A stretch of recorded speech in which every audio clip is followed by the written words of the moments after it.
In this video, we are going to speak about some particular classes of graphs that we are going to mention sometimes and which are very frequent in the analysis of graph theory and network science. So we are going to present some basic definitions with some examples that you can see how do they work and why they are called like this. So first of all, we are going to say that a graph without arcs nor edges is said to be empty. So this may seem no sense, but you have at least to speak and to say that this trivial case in which you have already nothing, you can say also that it fits with the formal definition of graph. But in this case, we say that this graph is just empty because we have only the nodes. A trivial graph is one containing just a single node, right? A simple graph is the one that has no edges, no arcs connecting a node with itself. As we said, we call to these edges or arcs, if exist, loops, and we also said in the previous video that we are not going to consider the cases in which we have loops for the analysis that we are going to carry on in this work. A graph is regular if all the nodes have the same degree, and also if the degree is k, then we say that this is a k-regular graph. So we have in this picture some examples of k-regular or two regular graphs, because you can see that each node has a degree 2, because it's just connected with two nodes. It's the trivial case C1, in which you can see is that we have just a single node that is connected with itself.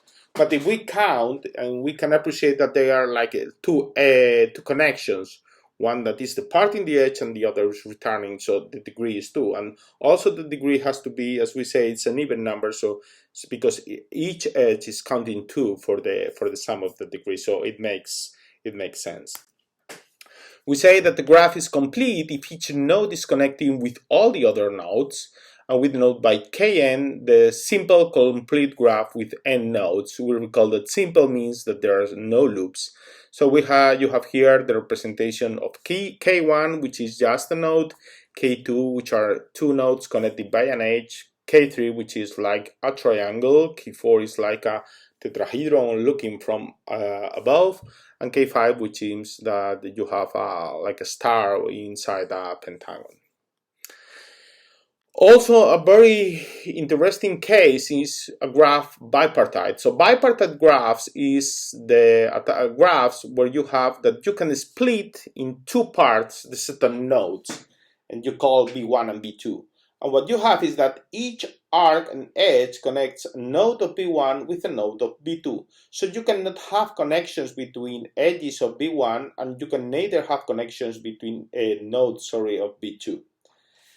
In the case that you have that all the nodes of B1 are connected with the nodes of B2, you can say that you have a bipartite complete graph that we're going to denote by K and M, who sets B1 and B2 have N and M nodes respectively, right? So what you have in K22, what you can appreciate is that you have a set B1 could be, for instance, the nodes in red, the set B2 the nodes in blue, and what you have is that each node in B1 is connected with each node of B2, and similarly it happens with the nodes in B2.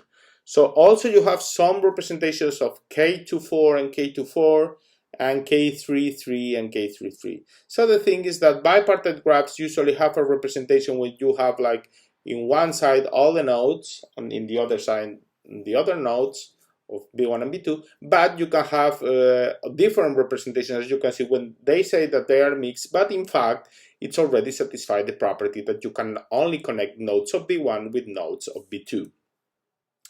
There's the case of graphs like the one of the Conejero bridges, which you can have the chance that you have a node connected by more than one edge or arc with another node. These graphs are said to be multigraph, right, as the example of the Conejero bridges. But in this course, we are not going to consider them. Nevertheless, as this was the seminal example of graph theory, we consider indirectly just to mention that you also were familiar with this. Next, we say that the graph is weighted if each edge of R has a numerical value associated to it, and to this value we are going to consider it as a weight. In general, weights are always positive quantities, right?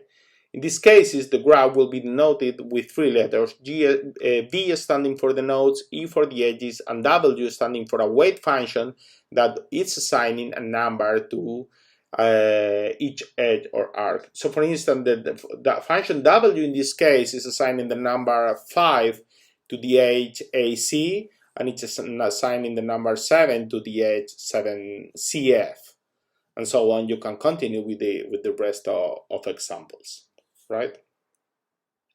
So let's go to see some examples, right? And where you have, or where when you are speaking always about the graph, you have to explicitly say which are the nodes and which are the edges.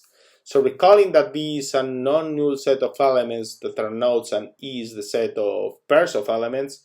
So let's go to see these examples. In the first one, we have people which are connected, and in this case, we are going to see, for instance, B are students and E are, for instance, the friendship relations. And if we have to denote who are the elements of E, so we will start to list the connections Marta, Irene, Marta, Eloy, Irene, Eloy, and so on, right? But before explicitly mention all the links and all the nodes, you have to say what are the standing, or what does a node represent, and what does an edge or an arc represent.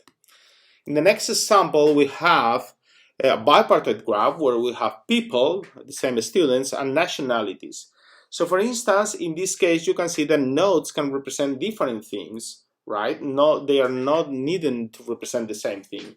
In this case, B are students on the one hand, or countries.